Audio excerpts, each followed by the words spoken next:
Hello everyone, I am Surrendal the Awesome and I'm back, and I'm ready to look at some more r/insane people Facebook. But before I get started, make sure to like, comment, subscribe, and if I can't convince you, perhaps this picture of my cat will convince you. And random fact about my cat society is apparently they have a ministry of scarcity, which makes sure that everybody gets all the resources they need, including all the weapons. And also before I get started, don't forget to check out my other channel, Surrendalot Reviews, where I do video game, movie, and show reviews, and I'll leave a link in the description down below. And without further ado, let's get into this. So this first post here says, posted by one of the most stupid people I know. And this person here says, what if kids who failed at school weren't failing but resisting? Many children can sense when something is off, even if they can't articulate it. They reject standardization not out of defiance, but out of an instinct for freedom. Education should nourish creativity, not suppress it. Okay, personally, I do agree with that. I think that schools should be more or less encouraging creativity, but anyways, this person goes on to say, but rigid systems often demand obedience, not wonder. The school becomes a stage for conformity, not curiosity. What if the real problem was never the students, but the system? What if tuning out was the first act of waking up? Well, guy, I'm pretty sure tuning out could also be something like people being really bored. Or, I don't know, they've probably got like a learning disorder like ADHD or something like that. Or, I don't know, literally anything else other than just, I'm doing this out of resistance. Anyways, this person goes on to say, why do we spend 14 years in school learning things that have no real value in life? Well, guy, I'm pretty sure things like science, math, that kind of stuff is probably going to at least have some sort of benefit in life, but hey, what do I know? Clearly I'm not the caliber of genius that this guy here is. Anyways, this person goes on to say, math, history, science, they fill our heads but often miss out on financial literacy, emotional intelligence, entrepreneurship, and real-world survival skills. Isn't it time we rethink what we teach? Hashtag education reform, hashtag life skills, hashtag real-world learning, hashtag question everything.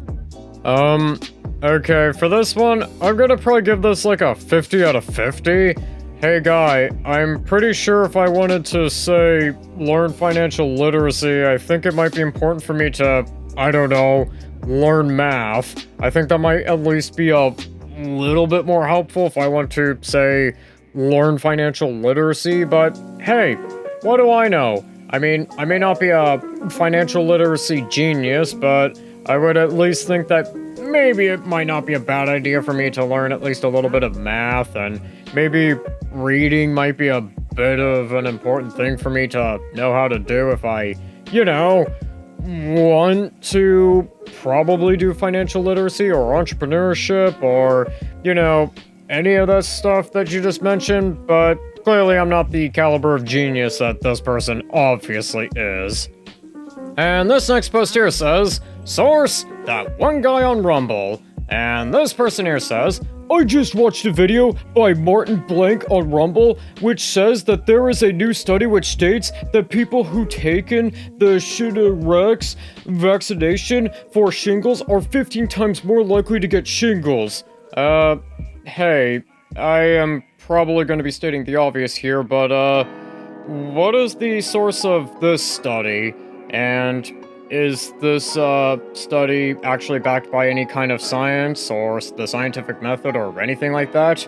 Anyways, this person goes on to say, unfortunately, I had the Shingrix vax several years ago, but so far, I have had no shingles. My rheumatologist pressured me into taking it. That was the last vaccination of any kind I had ever had. My personal belief now is that there are no good vaccinations for people or animals. Well, person, unfortunately, modern science would probably disagree with you. And given the fact that we live longer lives, yeah, that probably means that vaccines actually work or something like that. Anyways, these people down here in the comments say, autoimmune disorders are through the roof. Vaccines are the root.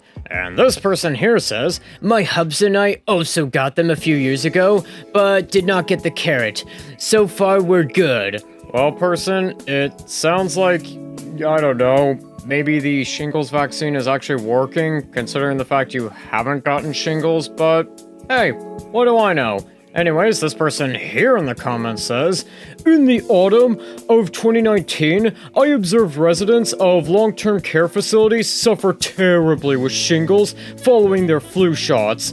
There was no doubt on the correlation. As a guesstimate, I would say that approximately 80 to 85% were affected throughout 3 facilities. Very challenging for residents and care support staff.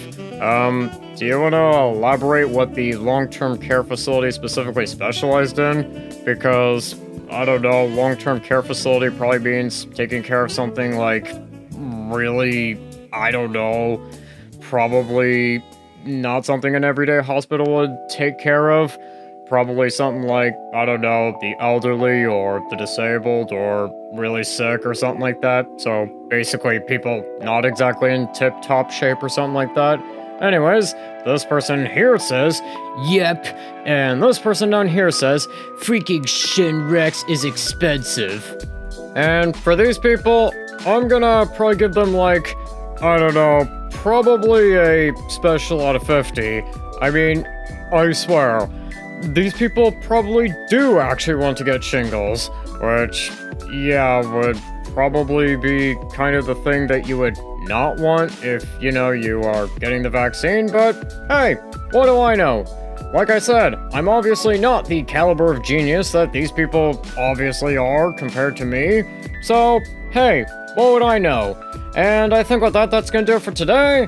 Don't forget to like, comment, subscribe, and I'll see you in the next one. Imagine, if you will, sitting down to your morning coffee, turning on your home computer to read the day's newspaper. Well, it's not as far-fetched as it may seem.